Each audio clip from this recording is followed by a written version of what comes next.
জি বন্ধুরা, দেখেন ইলেকট্রিশিয়ান ভাইয়ে নিউট্রাল তার কীভাবে কানেকশন করছে। এই যে নাটের তার দেখতেছেন, নাট দেখতেছেন, এই নাটটা পুরাপুরি ইনসুলেশনের উপরে পড়ে গেছে। তাহলে কানেকশন পাবে কেমন করে? এই জন্য সকেটগুলো পুরো জায়গা। এটার মধ্যে যদি বেশি হাই ভোল্টেজের মানে বেশি কারেন্ট খাওয়ার জন্য যদি সকেট থাকতো, তো সেক্ষেত্রে সকেটটা দ্রুত পুড়ে যেত। যা ভাগ্য ভালো একটা করে মোবাইল চার্জার চলতো, এই জন্য হয়তো পড়ে নেয়। আমি আপনাদেরকে খুলে দেখাইতেছি, একটু ওয়েট করেন।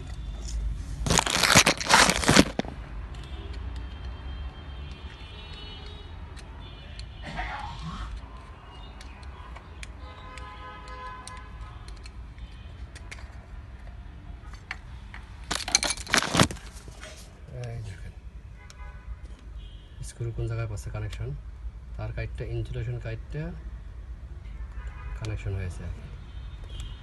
মানে আসলে ইলেকট্রিশিয়ান না, ইলেকট্রিশিয়ানের জাতও না। ধন্যবাদ।